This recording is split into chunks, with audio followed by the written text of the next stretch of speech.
Blessings.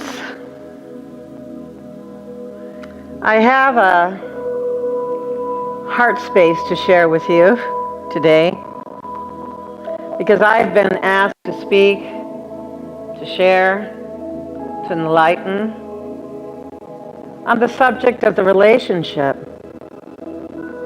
between guru and devotee, between mentor and apprentice, between initiate and master.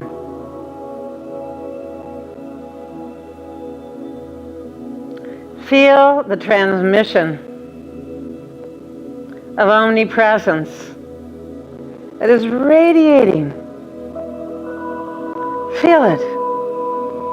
It is infinite. And whether you happen to be attuning to this teaching in this very moment, for those of you that are here with me, or whether a soul tunes into it a decade from now, the transmission of omnipresence, of enlightened radiance, will still be a living light, that I assure you.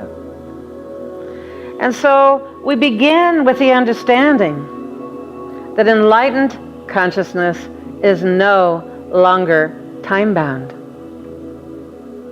And so of all of the way showing, all of the mentoring, all of the alleged teaching, the life example, the radiance of being, that any teacher can offer any of you, particularly the teacher whose enlightenment has been proven true by the trials and tribulations that always precede that sacred moment when the tsunami, the great wave of enlightenment, calls your name.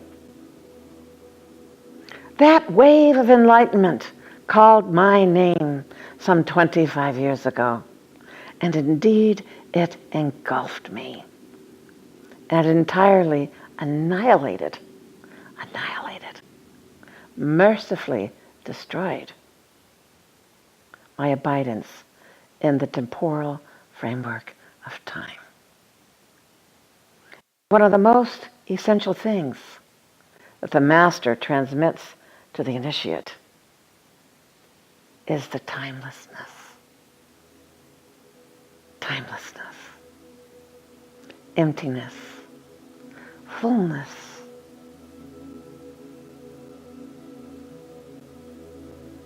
And so I can be considered, whatever it is that you need to name me.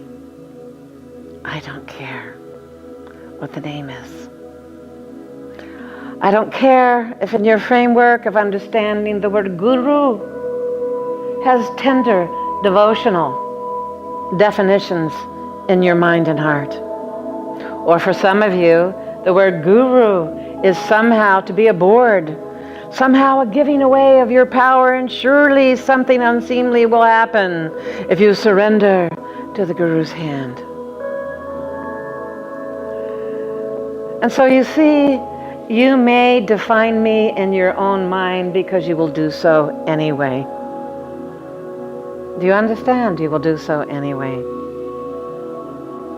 I'm also called a Rishi, Solar Rishi, universal, timeless guardian of creation. That too I have been called by the great celestial beings that stride the stellar heavens. But even that disappears and is meaningless in the timelessness of absolute being. And so whatever your individual samsara, your karmic wheel, your repetitive patterns might be, whatever causes you to rejoice or causes you to despair, and that flip and flop and swinging pendulum, dear ones, of duality, the drama of persona, the dilemmas of identity, the tragic ignorance of attachments. Because here I will bring through something very easy to understand. Non-attachment is essential to the path of awakening. Non-attachment is where you will find your freedom. But in true, genuine, authentic non-attachment, you will also find your divine duty. And as a mentor, as a way-shower, as a master of initiates, you will find your divine duty to be the most fulfilling of any and all realities of endeavor that you can engage. I have often announced myself as slave to God, slave. And there's sort of a wonderment of ecstasy when I say that I am a Dasa, a slave to God, a true slave to God. You feel there's a bit of delight that just sort of oozes from my heart. And as a slave, I have become keenly masterful. Until you are the slave, you will never be the master. As the slave adheres to the master's hand, the demands of divine mandates, those directives that stretch your envelope beyond what you have been to that which you are. Do you see? It is that surrender to love, that willing annihilation of the ego mind, that willing, merciful destruction of the ties that bind you to your animalistic, carnal impulses. And as you begin to sever those ties, it is then that the Master will find you. It is then, when you are ready, that the Master appears. And so for all of you who hunger for awakening, or who simply feel that imperative, the demand of that imperative to attain your enlightenment in this lifetime, so too the Master appears. We have no attachment. What form it is that you need. And so in that regard, all enlightened masters are the shape-shifting of divine response that delivers to you that moment of realization where you sever the ties with the unreal. You are finished. You are finished with the rift in time where untruth dwells. You are complete. You are done with the karmic pull of illusion. I will be your bridge. I will be your way-shower. I will be the guru. I will be the solar Rishi. I will be the universal master. Each unto your own need and accordance of walking the path, of deciding through your own self-determination that this is the lifetime, this one's it. This is your time to awaken. And for those of you who truly persevere, no matter what,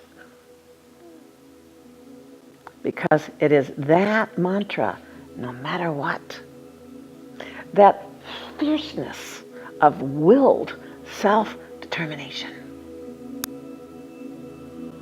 that caused the great wave of enlightenment to call my name.